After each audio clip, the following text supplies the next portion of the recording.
Hello दोस्तों, तो कैसे हो आप सभी। तो आज की हमारी जो क्लास है इसमें हम समझेंगे शब्द निर्माण में एक टॉपिक आता है आधार पर, रचना के आधार पर या बनावट के आधार पर शब्द निर्माण किस तरह से किया जाता है, वो कितने प्रकार का होता है। तो शब्द निर्माण में एक टॉपिक आती है रचना एवं बनावट के आधार पर शब्द निर्माण। और ये तीन प्रकार का होता है, एक होता है रूढ़, एक होता है योग रूढ़, एक होता है यौगिक। इन तीनों को हम आसानी से समझेंगे। 5 से 6 मिनट की वीडियो रहेगी।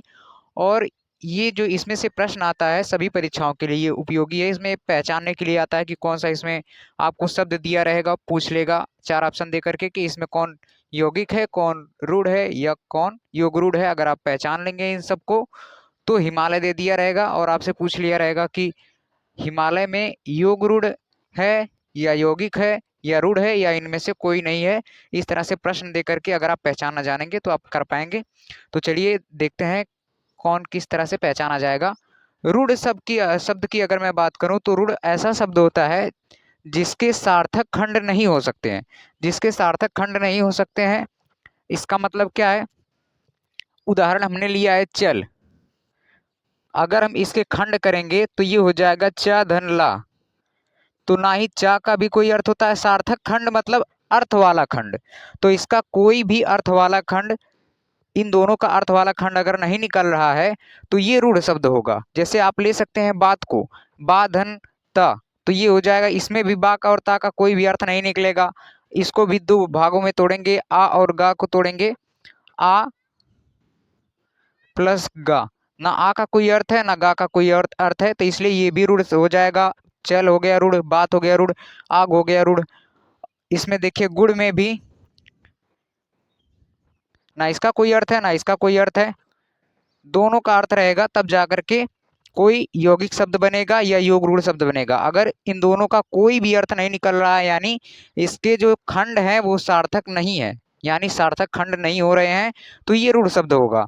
रूढ़ शब्द अक्सर 2 या 3 वर्ड के होते हैं, 2 या 3 अक्षर के होते हैं रूढ़ शब्द। यहाँ पर आप देख सकते हैं 2 वर्ड है, 2 वर्ड है, यहाँ पर भी 2 वर्ड है, यहाँ पर 3 वर्ड है। इससे ज्यादा बड़े रूढ़ शब्द नहीं होते हैं।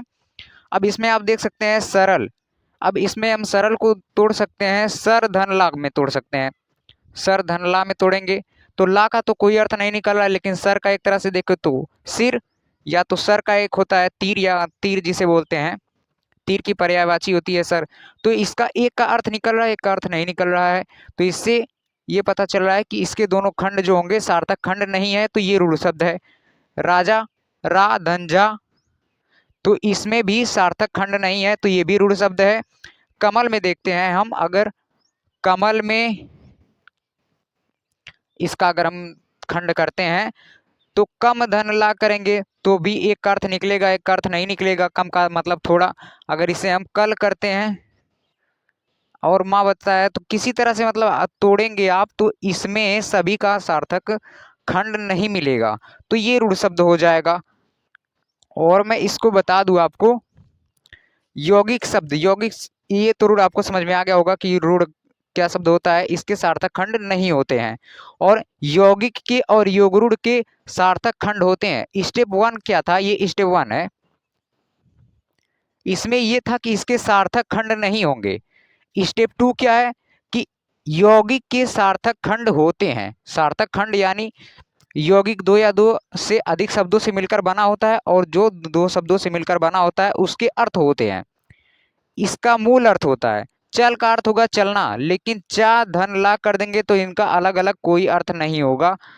तो ये स्वतंत्र होते हैं और सार्थक खंड इसका नहीं होता है। यौगिक का सार्थक खंड होता है।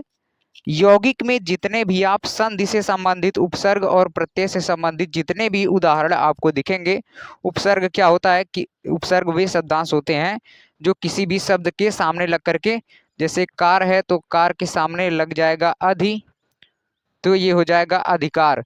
तो उपसर्ग वे शब्दांश होते हैं जो किसी शब्द के सामने लगते हैं। उपसर्ग, संधि और प्रत्यय, इन तीनों चीजों से संबंधित अगर कोई भी आपको उदाहरण दिखाई दे तो आप तुरंत कहेंगे कि वो यौगिक का उदाहरण है। आप यहाँ पर देख सकते हैं पुस्तकालय, इसमें दीर्घ संधि है, इसमें गुण संधि है, इसमें भी गुण संधि है, इसमें दीर्घ संधि है। तो संधि वाले जितने उदाहरण हैं और उपसर्ग प्रत्यय वाले जितने उदाहरण हैं, और समास में केवल एक समास को छोड़ करके, बहुब्रीहि समास को छोड़ करके बाकी जो 5 समास बचते हैं उनके सभी उदाहरण यौगिक में आएंगे। बहुब्रीहि समास किस में आएगा? योगरूढ़ में आएगा। तो मैं अभी आपको बता दूंगा। तो यौगिक शब्द सार्थक खंड होता है, यौगिक शब्द सार्थक खंड से मिलकर बना होता है। तो पुस्तक धन आलय, तो पुस्तक धन आलय हो जाएगा, पुस्तक का मतलब पुस्तक, आलय का मतलब घर। तो इन दोनों का अर्थ निकल रहा है, तो यानी ये सार्थक खंड है। इसका हो जाएगा गढ़ धन ईश, गढ़ का मतलब होता है समूह, ईश का मतलब होता है भगवान। और या संग, इसे आप बोल सकते हैं देवेंद्र, देव प्लस इंद्र। तो इंद्र को तो आप जानते ही हैं, देव मतलब देवता। तो इन दोनों के अर्थ निकल रहे हैं चरणामृत, चरण प्लस अमृत। तो इन दोनों खंडों के अर्थ जो हैं वो निकल रहे हैं, तो यानी ये यौगिक शब्द है। अगर इसके एक स्टेप हम और आगे बढ़ें तो इसमें इन दोनों का अर्थ तो निकलेगा, इसके जो खंड होंगे वो सार्थक होंगे, लेकिन वो अपना अपना अर्थ ना दे करके किसी तीसरे का अर्थ देंगे। ठीक वही बहुब्रीहि वाली परिभाषा है। अगर आप चाहें तो समास अगर पढ़े होंगे तो आपको ध्यान में होगा, या तो वीडियो रखी हुई है आप देख सकते हैं समास। योगरूढ़ में क्या होता है? बहुब्रीहि की पूरी टोटल परिभाषा आती है बहुब्रीहि की। इसमें क्या होता है कि ये जो शब्द रहेगा, ये इसमें दो पद होते हैं, एक होता है प्रथम पद, एक होता है अंतिम पद। तो दो पद से जो मिलकर बनेगा, तो इसके जो दोनों पद रहेंगे वो अपना अपना अर्थ नहीं देंगे, किसी तीसरे का अर्थ देंगे। अब कैसे? यहाँ पर 10 लिखा है, 10 धन आनंद, तो 10 का मतलब होता है 10, आनंद का मतलब होता है मुख। इसे जब तोड़ेंगे आप, 10 धन आनंद, आनंद का अर्थ होगा मुख, 10 का अर्थ होगा 10। तो इन दोनों का अलग अलग अर्थ है, लेकिन ये जो दोनों मिल करके किसी तीसरे का अर्थ देंगे। दशानन किसी विशेष व्यक्ति का अर्थ देंगे, तो ये हो जाएगा लंकापति, जिसे आप बोलते हैं रावण। हिमालय, हिमालय का हो जाएगा हिम का आलय,